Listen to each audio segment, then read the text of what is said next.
Assalamualaikum warahmatullahi wabarakatuh. Kembali lagi bersama saya Bu Vela Amiratun Nadhiroh. Pada pembahasan kedua, kita akan belajar mengenai struktur karya ilmiah. Kalian masih tetap semangat mengikuti PJJ ya. Kita mulai pada pembahasan struktur judul. Semua tulisan pastilah memiliki judul. Nah, judul yang baik dalam karya ilmiah memuat masalah penelitian, ruang lingkup penelitian, tujuan penelitian, subjek penelitian, dan metode penelitian. Dengan adanya unsur-unsur lengkap tersebut, ketika kita membaca judul saja, belum sampai ke pembahasannya, kita dapat mengetahui secara umum apa yang akan dibahas di dalam karya ilmiah nanti. Lihat, di situ ada judul Aktivitas Pergaulan dan Prestasi Belajar Siswa.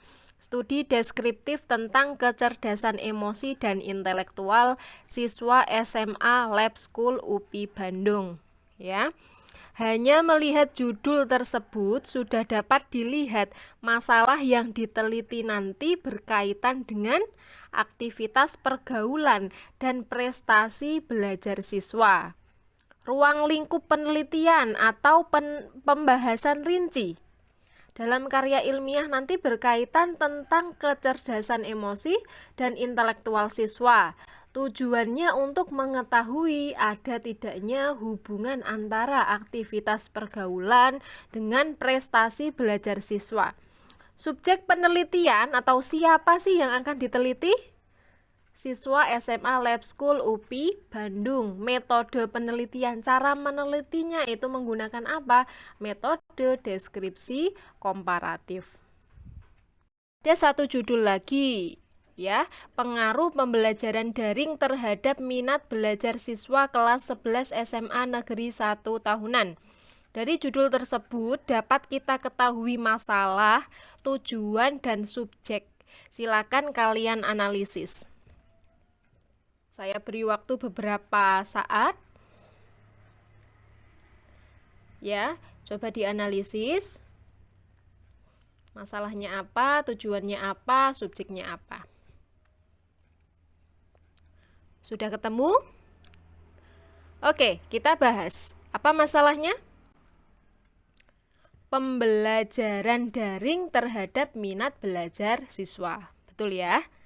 Tujuan kamu menulis karya ilmiah mengetahui pengaruh pembelajaran daring terhadap minat belajar siswa. Subjek atau orang yang diteliti siapa? Siswa kelas 11 SMA Negeri 1 tahunan. Paham sampai sini ya? Nah, jika ada yang tanya, apakah judul karya ilmiah harus serinci ini, Bu? Boleh pendek tidak? Boleh. Seperti audiovisual ampuh tingkatkan hasil belajar jarak jauh. Ya, kalian kemarin sudah saya suruh untuk mencari 5 judul formal, 5 judul non formal, 5 judul populer. Di situ pun tidak harus rinci, ya, boleh pendek. Cara penulisan judul karya ilmiah, menulis judul saja harus ada aturannya dengan menggunakan kata baku dan harus sesuai dengan PUAB. Kalau dulu namanya EYD. Ya, cara penulisan judul pertama dengan menggunakan huruf kapital semua kecuali pada anak judulnya. Judulnya tentang aktivitas pergaulan dan prestasi belajar siswa. Menggunakan huruf kapital semua ya. Sedangkan anak judulnya mulai dari studi deskriptif tentang kecerdasan emosi dan intelektual siswa SMA Lab School UPI Bandung ditulis menggunakan huruf kecil. Itu cara aturan yang pertama. Cara yang kedua, dengan menggunakan huruf kecil kecuali huruf pertamanya.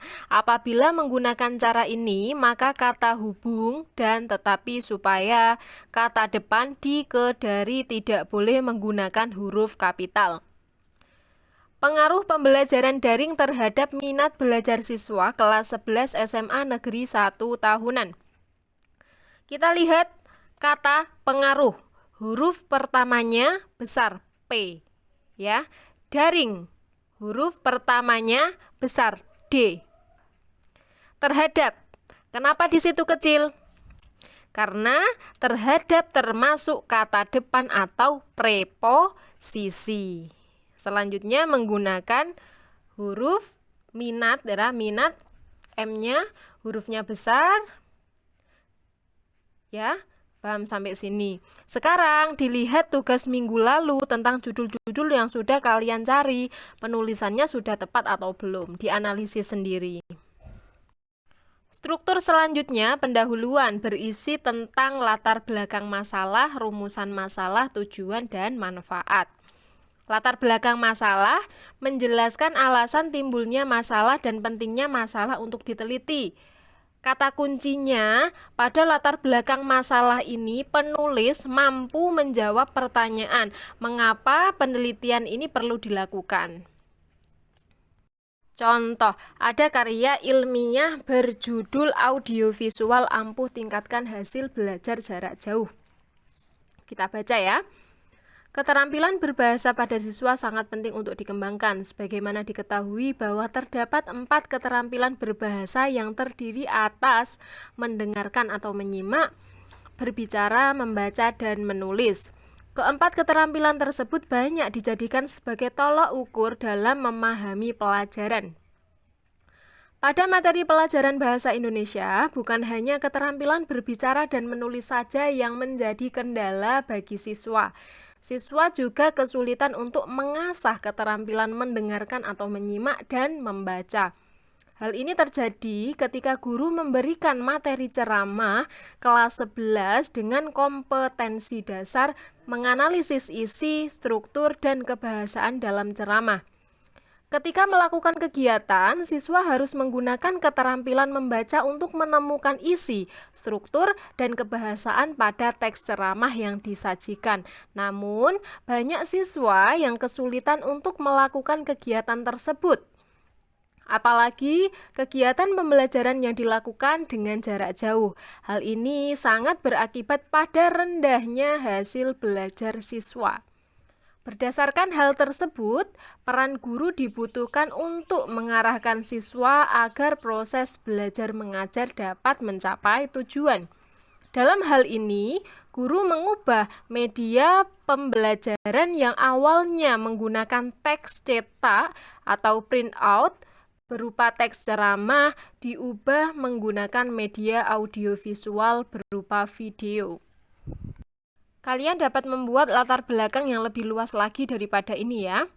Intinya, di dalam latar belakang masalah, kalian harus mampu menjawab mengapa penelitian ini perlu dilakukan.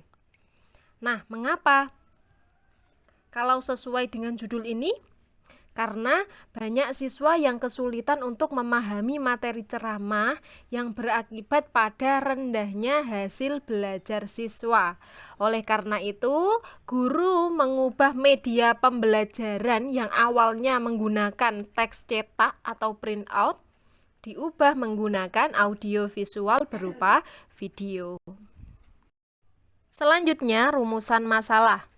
Masalah yang perlu dipecahkan dalam karya ilmiah umumnya berbentuk pertanyaan mengapa atau bagaimana.